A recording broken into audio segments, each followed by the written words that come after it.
Hello, my name is Janetta, and I am the owner of Innovative Creative Caregiving. Today, we're going to talk about neglect. And I want to tell you a little bit of my story and why I chose for my first video to be neglect. When I first got into this business, it was 1995. I was young. So my first job was at a nursing home, and I went in as a CNA, and I was working the floor. And this was brand new. This was my first job. And I saw so much abuse and so much neglect. Even I just knew innately that these were things that should not be happening to people at all, regardless whether you are bedbound or it doesn't matter. There are just some things that you shouldn't do to people, especially when they depend on you to care for them. And I left that job. I left that job with a heavy feeling in my heart and in my spirit. And I moved on to other jobs, but I never could fully get into those jobs. I was never successful at those jobs. So I guess around 2011 and 2012, the Lord put it back in my spirit to get back into caregiving just in a different way. So what I did is I went into the home health part of caregiving, and I found my place. That is where I belong. And it was more one-on-one, and I could make sure that each client that I had received the care that they specifically needed. And that brought me so much joy that I could take care of them just like they needed to be taken care of.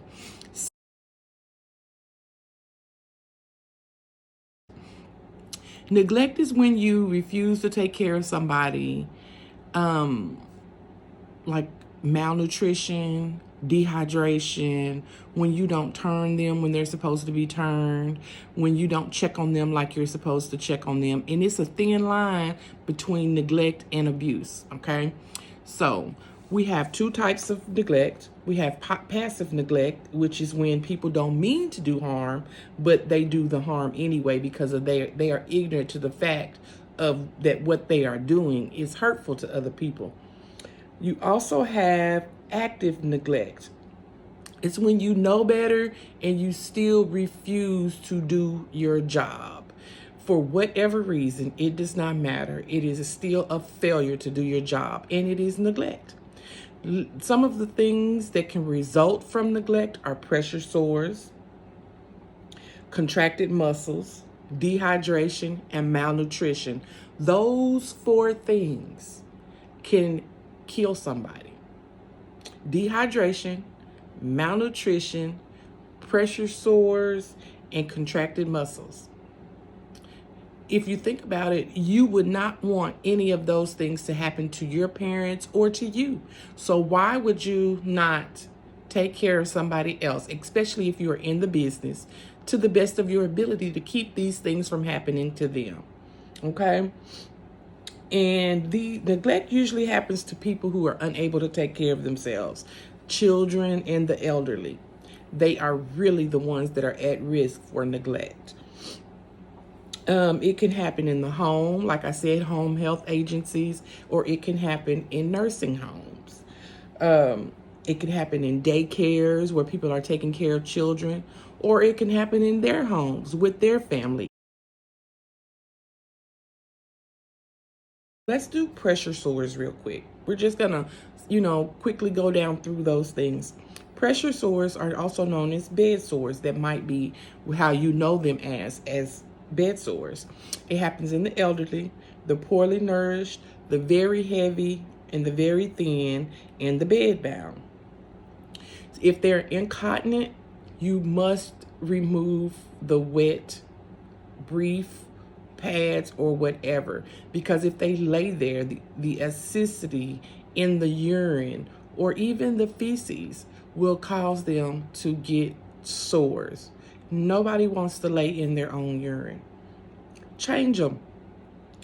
If you don't move them and turn them, if they constantly are in the same position, they will get bed sores.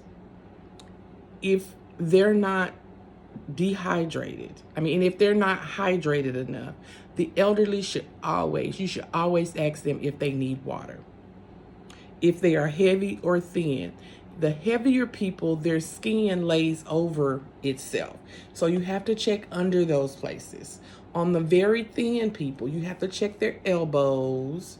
You have to check their ears, the pads of their shoulders, and their hips, and especially their heels. Because where the skin is very thin over the bone, is susceptible to bed sores. So if they are paralyzed, mentally impaired, diabetic, heavy, thin, immobile, you check on them more than you would a more independent patient. Okay, we're going to talk about contractures.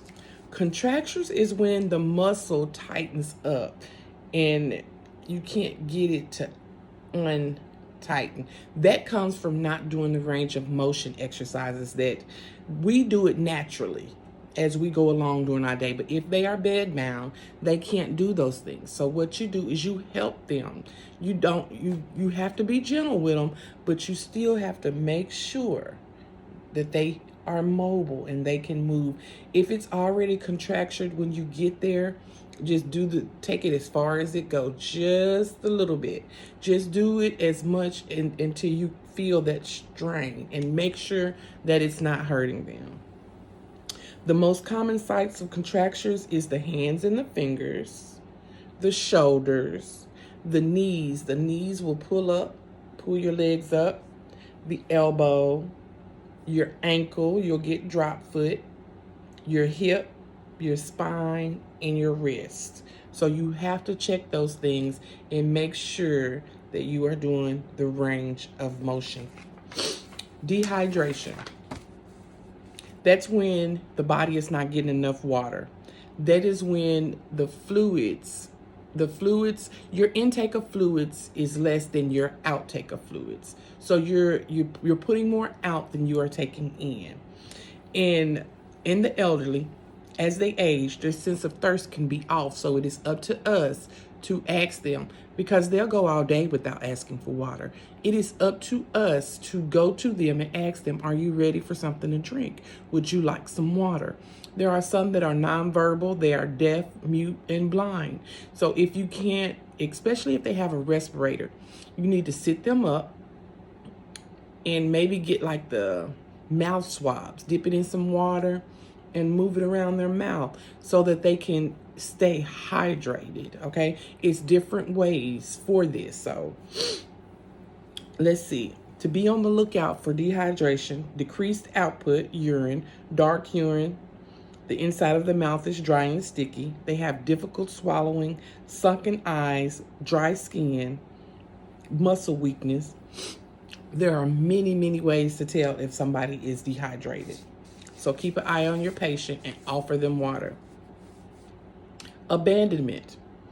Abandonment is also considered neglect, okay? And it's not just the elderly, it's children.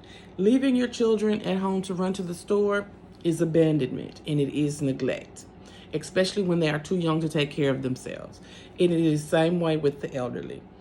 If you have an elderly client that can't do for themselves and you leave them to go somewhere, that is considered neglect and you can get in trouble for it. What if something happens to them? What if they fall out the bed? What if they fall over? What if they get choked? Anything. What if they aspirate? Because they can aspirate on their own saliva. Any list of things can happen and you will be held accountable. So no, do not abandon them. There are many things that can be considered neglect.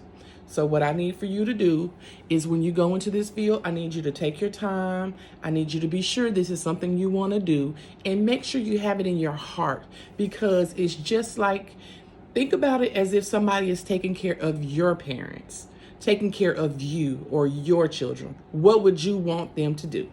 My name is Janetta. This is Innovative Creative Caregiving, and I thank you. Please like, share, and subscribe, and I'll have more coming to you. Thank you.